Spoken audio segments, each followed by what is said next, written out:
Rejoice, my fellow peasants, for a knight of Bretonnia provides your shield. And today, guys, we're back with a showdown between Bretonnia, who shall be led by King Louis, and the Tomb Kings, who are going to be led by Cetra the Imperishable, and if memory serves, I think he's going to be on a Sphinx, and yes, he is indeed. So as far as the build goes, here in the front line, we do have 3 groups of foot squires, so going to be trying a little bit more of an elite Bretonnian front line. I mean, not super elite, it's only 3 groups, and the rest of my infantry are men-at-arms, and of course, the glorious peasants of Bretonnia. I feel like playing a Bretonnian build and not bringing peasant mobs should just be outlawed. I feel like you have to have at least one just to truly get in the theme of Bretonnia. But anyway, foot squires here in the front line, I figure, hey, they have good armor. Well, good armor by Bretonnian infantry standards. So if they're fighting against Tomb Guard or Skeleton Warriors, they're going to be a little bit more durable. Their bonus versus infantry is helpful, and they also bring some AP to the battlefield. So against big constructs and Tomb Scorpions, at least they can kind of punch through the armor a little bit, but mainly, I just wanted these guys to kind of protect the archers because men-at-arms and most other infantry, aside from battle pilgrims, will crumble very, very quickly. So I wanted to have a front line that's somewhat solid to protect my archers and allow them to kind of work on some of the other high-value targets. So we have 3 groups of the peasant bowmen with the fire arrows, and Tomb King's lords are weak to fire, so I figured, hey, let's pay a little bit extra, get some fire damage, and maybe that will be helpful against like Cetra or Arkan. I think the only one who's not weak to fire damage is Kotep, but for the most part, Kotep's going to be on his Roomba or hiding in the back, and it's going to be a little bit tough to snipe him anyways. The other lords, for example, etc., are going to be just drifting into your front line and trying to do as much damage as possible. So as far as the Cav Corps, we have 2 groups of Knights Errant. One is going to be the Defenders here, and these guys do really good against Tomb Guard, Skeleton Infantry, Spears, Halberds. They have a pretty good charge bonus for the cost, 58 on these bad boys, and I think the other ones have, let's go ahead and see if I have them. Where'd they go? Here they are. They have 54, so that's a pretty good charge bonus for the cost. Decent combat stats on the charge. You just kind of pull in, pull back, go after Skeleton Archers. You can tie up Ushabti. I just think Knights Errant are a very cost-effective unit in this matchup. So we're going to be trying something a little bit different as it pertains to Cav, and this is a unit I don't use terribly often, but I really want to give it a shake in a bunch of matchups. We're going to be using the glorious Grail Guardian. So these guys are just the linebackers. They just hold, I mean, they have magic resist here of 12%, which is quite nice. Physical resist of 20%, plus 56 melee defense and 120 armor. These guys are thick and meaty. Just kind of put them where you need them, just hold, and honestly, they do have an okay charge bonus of 38, so you can grind through most skeletons pretty easily. And I just want to give them a try and see how they do. I feel like they're a pretty nice kind of little anchor piece that can really just sit on something, occupy it, and hold down a high value target. So we have the Grail Guardians here. There's going to be a Damsel of Heaven. So if you're going to be going with Heavens instead of Life, I mean, Life is so good with like Grail Guardians and Questing Knights, but Heavens is just so good against Tomb Kings because Wind Blast almost one-shot skeleton infantry lines. So we're going to be trying to Wind Blast.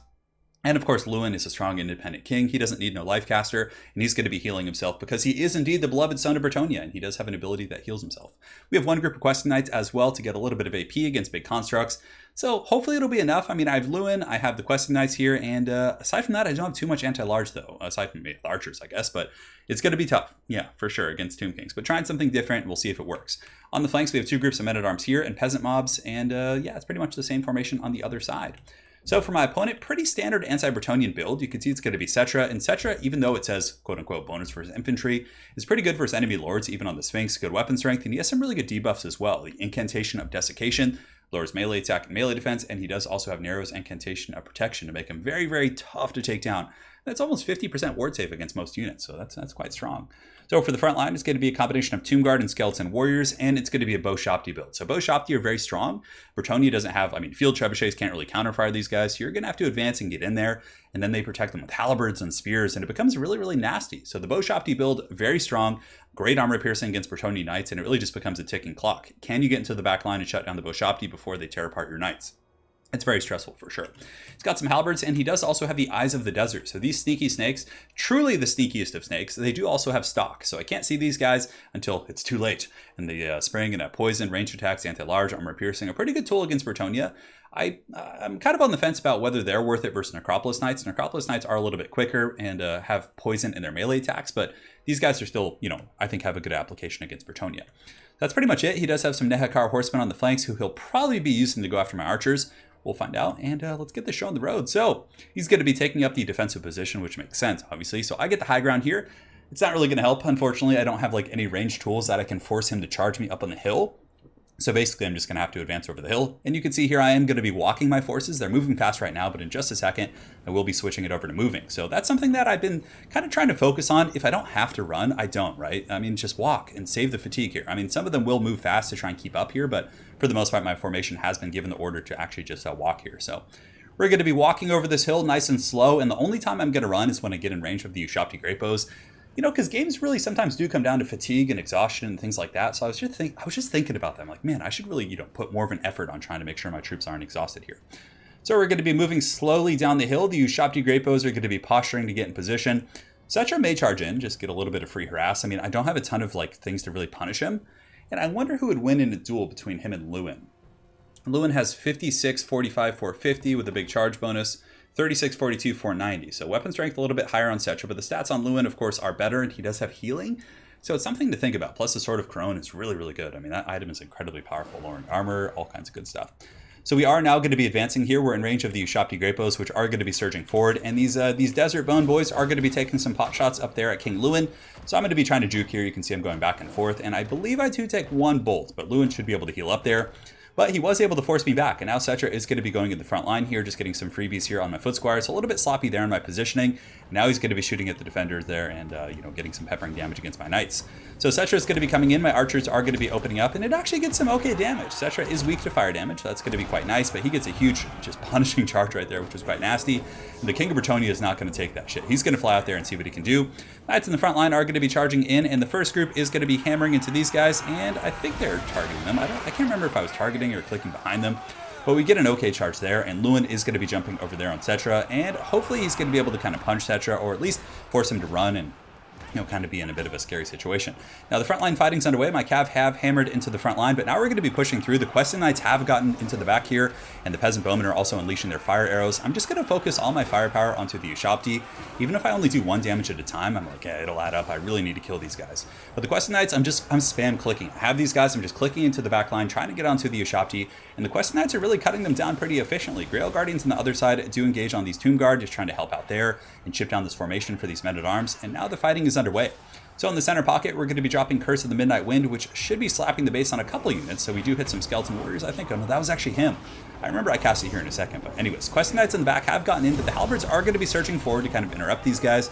So the Questing Knights certainly got their money's worth. I mean, they did a lot of damage against these guys with the Peasant Archers. And at this point, I'm going to be pulling back when the Halberds do scoot up, and Eyes of the Desert and these other supporting troops.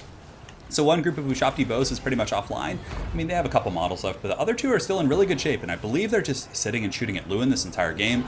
Lewin is in a glorious fight versus Cetra, and I get Curse of the Midnight Wind and the Sword of Corone, putting him down to 35 armor, which is quite nice, but he is going to be prancing away on his Sphinx here, and King Lewin is going to be on the hunt. So he's going to be chasing him down, making sure he doesn't get any good charges. And now all my Peasant Archers are going to be taking those shots right here and just going straight into the Ushabtis. But here come the true heroes of Bretonnia, the Peasant Mobs. So the Peasant Mobs have gotten around the back. They got their pitchforks out. They're ready to go. And they're going to be taking fire arrows from their fellow countrymen, but they do not care. They're going to get in there. They got props to, to till. And yeah, we're going to see how it goes. So they're getting eviscerated pretty bad here. They're confident with one leadership, steady, -6. But you know what? They're holding these guys down. They're tanking their leadership. Absolute heroes. Wind Blast is going to be going down there from the Heavens Caster, getting some really good value on those Skeleton Spears. And in the meantime, I do pull back my Knights Errant to kind of fend off these Skeleton Horsemen who are coming around to get my Archers. So far, so good in that respect. But Lewin is taking a ton of damage from these Ushabti Great Bows. So basically, I'm like, okay, I need to get Lewin back here. I need to shut down these Archers. They're just killing me smalls. And we're going to be sending in our Tattered Knights, like our Defenders, and some Foot Squires to just try and target Cetra. And I'll also be splitting up the Archers, sending them in 3 different directions to make it a little bit harder for Cetra to butter that bread. So Lewin's coming in. He's pissed. He's going after these guys. He's got the help of some peasants, which is quite nice. But the Ushabti Summon has been used. And the Ushabti Summon in the front line is going to be very punishing against my Foot Squires. And that's good. I mean, he's holding back my tide. Normally, without the summon, these Foot Squires would be surging into the back line and most certainly would be causing some problems for my opponent's army. So the Ushabti here are going to be disappearing in about 30 seconds, but still, they should be able to break those guys off. So the Ushabti Great Bows are going to continue falling back, but one of them is back online right here. These 9 models are obstructed a little bit, but for the most part, they're able to kind of follow Lewin, and they're really kind of doing quite a bit of damage. So balance power is really even. My opponent in the back line does have Cetra, who is actually surrounded by the defenders, and I believe there's some Knights Errant here as well. So all my Ghetto Walmart Knights are going to be surrounding this guy and just trying to pin him in place, but my Peasant Archers are still shooting, which I'm quite happy about. And over the course of the long battle, they have been able to wear down the Ushabti Great Bows, and it really does add up. You can see here that peppering damage on the Eyes of the Desert, and what's actually healing them? It must be the proc. Are they healing? What's healing them? Is it the proc from Cetra? Is he casting? Do they just heal? Maybe they have regeneration. I just never knew that. Oh, that's interesting. I guess that's something to think about here. Let's go and take a look. We do have the constructs. Huh. Okay, they're not healing now. It must have been the passive from Lore of Nayakara because Cetra probably cast something, which then triggers that. So that must have been what was healing them there. So here in the back, the Grail Guardians, having won the fight over here on the flank, are going to be surging into the back line. And this is where they really shine. I mean, he has some, decent AP here, right? Ushabti themselves have good armor piercing, Eyes of the Desert, but these guys are so tanky. They're going to be able to sit here all day and just occupy these Ushabti Great Bows. And honestly, probably are going to be able to tank the Eyes of the Desert as well.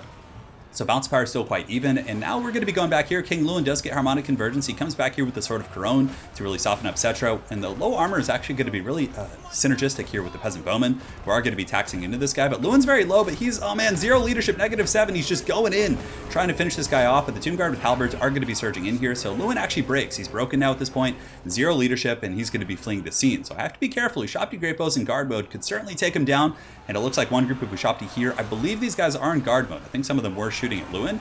He's at 613, he's not healing, and Lewin does not heal when his leadership is actually broken. And Cetra is able to get away, but a couple of Knights Errant are trying to, they're trying to be the heroes. They're trying to get that lancing kill on the Giant Beast so they can go home and be promoted perhaps to a Grail Knight or a Quest Knight or something. Not really sure. Peasant Bowman shooting in here as well, trying to wear down Cetra. Curse of the Midnight Wind is going to lower his armor down to 65, making the low AP of the Peasant Bowman not as much of a factor here. And it looks like Lewin is going to be coming back in, but he's going to be jumping on some of these Tomb Guard over here, trying to relieve these defenders. Now, this was a bit of a mistake. He was very low. I probably should have kind of ran him over there, maybe got some, rear charges here on Cetra, but he's actually going to be taking a little bit of damage from these bony boys. Stand Your Ground is going to be going down, keeping these Knights fighting, but, oh, I think it might have been, I can't remember how he took this damage here, but it must be from the Peasant Bowman. Oh, these peasants, the peasants are revolting. The fire arrows coming in. And you can see here that Lewin is actually, it looks like he's going to be going down to his own fire arrows. 72 HP. Tomb Guard are now getting a couple chipping shots on him. Is he going to get away? He's not healing. 72 leadership. And it looks like Lewin is just barely going to escape there. -20, but the peasants were revolting there. I think that was friendly fire that was doing that damage. In the meantime, Cetra is at 140 himself, and the Peasant Bowman here. The massive revolt is on. They're going to be turning and shooting at Cetra as he runs, and he goes down by the hand of a Peasant Bowman. This guy's certainly going to be a legend, but I have no idea how Lewin died. I think maybe some Ushabti Great Bow were on guard mode and they just got some really good shots, but for the most part, it was just this one group here. Yeah, it must have been these guys. So the peasants were broken off here and weren't able to kill the Ushabti Great Bows. Bounce power is pretty even, actually, but the Grail Guardians here, the true just patriots. These guys are just fighting to the bitter end. They've lost about 15 models since we last looked, but that was almost 2 minutes ago, and they were able to finish off the Ushabti Great Bows 100%. They finished them off. So now they're fighting a bunch of hard counters, right? They're fighting Eyes of the Desert, they're fighting Spearmen, they're fighting Halberds. But basically, I just wanted to kind of hold this tide in place because they do have a Heavens Caster. I was like, let's hold them in place, get some firepower here from the Peasant Bowman. Otherwise, these Halberds and other troops would start advancing on my Peasant Archers. But I don't know, I felt like I was a little bit kind of poisoned up too because of the Eyes of the Desert. But I gotta remember, they don't do poison damage with their melee attacks. It's with their ranged attacks. So I was a little bit afraid to run because of that. But anyways, Peasant Archers are going to be teeing off into the Eyes of the Desert, getting massive damage into those guys. 650, 625, they're going down very, very quick. -18, and the Grail Guardians are still at 25 models. Man, these guys are just holding for the lady indeed, doing a beautiful job here in this engagement. And let's take a look and see what the Tomb Kings have elsewhere. We have a couple Skeleton Spears here, but we have a lot of men-at-arms and other troops that are going to be coming back in. We have some okay ammunition. This group has a couple left. Those skeletons are going to be crumbling, and it looks like the Eyes of the Desert are going to be crumbling as well. So basically, I think my school of thought when I was in the game here was just trying to finish off the elite troops here before I retreat, finish off the Eyes of the Desert, pull back, and then from there I can get cycle charges and other things like that. Men-at-arms are going to be intercepting the last of these Tomb Guard, and it's not often that the Men-at-arms get to claim a victory over the Tomb Guard here, which are the elite of the Nehakar Kingdom, but alas, these peasants do a great job here. So man, what a fun battle, and the Grail Guardians, I have to say, I think they're really good this game. And that's a unit I was always kind of like, their damage output isn't that great, they're tanky, yeah, but I'd prefer to get a little bit more hard hitting from the Bretonnia Knights, but 139 kills, not bad. They were able to crunch up some Tomb Guard, do a good job there, tie up Ushabti Great Bows, survive against what was on paper a counter, and do really well. And I think the build was okay. He didn't go with like a very heavy construct build. Like had he had like the Sphinx of Usef and a couple other like Tomb Scorpions, I think I would have been in trouble for sure. But against a Bowshopti build, I think that my build ended up working. But in retrospect, I'm trying to think what I might cut. Honestly, I don't know if the Foot Squires were necessary. They did okay and got a fair amount of kills and did hold for quite some time, but I would probably just cut these guys and get more Men-at-Arms and stuff. I mean, the Men-at-Arms do the trick. I might get a Grail as well to kind of give that leadership and immunity to Psyche against like Tomb Scorpions and things like that. Maybe mix in some Halberds and another Questing Knight. I think you need more AP, and the Questing Knights are a very good answer against constructs, so I think that would be the direction I would go with the build. But for the most part, I think it was good against a Bowshopti build. I loved having the Peasant Archers, and the Grail Guardians were just absolute beasts this game. And my opponent's build was good. I think it just comes down to defending the back line and keeping those Boshopti online a little bit longer. The Quest Knights hammering through the front line and getting onto the Boshopti was very punishing, and I think that was ultimately what probably cost him the game. But aside from that, for anyone who plays Tomb Kings and is wondering what is a good build against Bretonnia, I think there's a multitude of ways to play. Tomb Scorpions and Necrosphinxes, or, I think Boshopti works very well too. So 3 Boshopti, Eyes of the Desert's fine, a Tomb Guard can win the front line, and you have plenty of spears and halberds. So I think it's just, it just came down to those guys getting caught in the back line. So well played to my opponent, the X-Burner. Hopefully you guys enjoyed this Bretonnia versus Tomb King showdown. And we'll see you guys next time. Take care.